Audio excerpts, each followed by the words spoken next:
Right, I'm not a conformist. I don't just do what everyone else does. So I've put my foot down. I am not doing an autumn video. So instead, I'm going to give you a video of some of my fragrances that help me transition from summer to winter. That's an autumn video, isn't it? Okay, you know what to do. Stay tuned.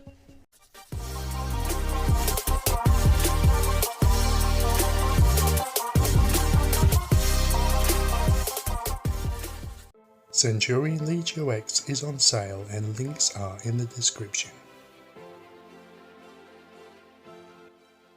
Hello, I'm Scott and this is the Scenturion. And yes, I know, I promised that I wouldn't do an autumn video, and as far as I'm concerned, I'm not. It is actually fragrances that I like to use to ease me into the cold weather, basically. Forget about, I love the season of autumn because I love the colours and I love that transition, you know. The only thing I don't like is the cold, and I like for my fragrances to give me a little bit of warmth and to sort of still carry on that summer vibe, but with more depth to it, if that makes any sense. So we'll start off with number one in my list. I've got three fragrances for you basically. So the first one is by a house that is an old favourite of mine, and most of you know what my favourite house is. It's my first niche house, should I say, and I've got most of their fragrances, but this one is by Molinard and it is Cuir. Now this is a gorgeous leather fragrance, but to me it's more of a warm, furry suede feel to it, not like a harsh cold leather that you sometimes get in fragrances. This is warm. It's got a beautiful amber note in there. There's saffron in there as well, a tiny bit of lemon just at the top there, but it's that mixture of the spices in there that really does help you transition from the hot weather that we've been having to the more cooler weather. I say the more cooler weather, I think it's been blooming cold recently, and this just warms you up. It's like one of your favourite cardigans. Absolutely gorgeous, and this lasts all day. And I mean, these are three niche fragrances, but they're in stages of price basically. Now this is the most affordable, and I think you can pick this up at the moment for less than £40 for a 75ml niche fragrance that will last you all day.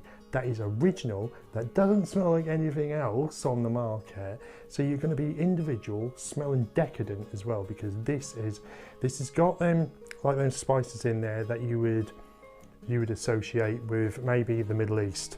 It's got that sort of warmth to it, but yeah, it's the leather in there is, like I say, soft and furry, and that is what I mean by the transition of going from summer to winter. That period in between that we all call autumn, I know, but it's more to me of like dropping your freshies and going into your winter frags, because all of these obviously you can wear through winter as well. The notes in this, in the top, are nutmeg, lemon verbena, bergamot. Then in the mids there's saffron, pepper, lavender and lily, and then in the base you've got leather, oud, amber, musk, sandalwood and patchouli.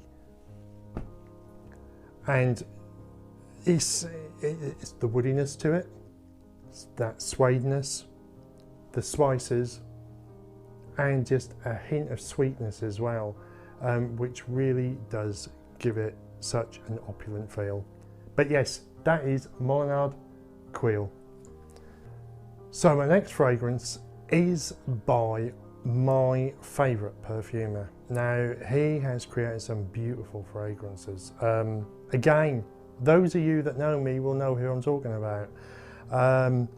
He's created a lot of fragrances for other people as well as himself and his own brand. And this is Daniel Josier's Ambre Tabac. what a beautiful, warm, luscious tobacco fragrance this is, full of amber, funnily enough. The notes in here are incense, bergamot, sandalwood and patchouli, tobacco, amber and vanilla. And let's just have a spray, shall we? Now this has got a hint, it smells a little bit like Herod by Parfums de Marly, but to me this is far better. It's far cheaper for starters, but it is far better. This has got this, it's hard to describe, it's not quite as sweet. The tobacco in it is more slightly tamed, but the blending on this is where I think it's better than Herod. It's such a gorgeous fragrance. This, to my eyes, is probably one of the most crowd pleasing, I would imagine, fragrances that I actually own. I would question anyone that doesn't like this. There's a sweetness to it. There's that tobacco-iness, which is there, but it's not in your face. There's nothing actually, none of the notes in this actually are dominant, but they all work together to make such a gorgeous, I'm going to say it, autumnal fragrance. But you could wear that all year round easily. It is so versatile, and in the winter it shines as well. It is a beautiful, beautiful fragrance. It feels golden. It feels like the crisp leaves on the floor, a slight wind in your hair, and just that feeling of a seasonal change. It's exciting. I don't know how else to describe it other than it's one that can be worn dressed up or dressed down. It is such a gorgeous fragrance. That is Daniel Josier's Ambre Tabac. If you haven't already tried it, then you need to, because it's definitely a winner. And on to my last one, and this is by Matière Première, and it is Oud 7. Now this was a Harrods exclusive. They still sell it. I think it's around about £190 a bottle, and it's supposed to represent the smell that you get when you go into Harrods, into the fragrance department, I believe, right upstairs at the top. I think it's floor 7, is it? I might have got that wrong.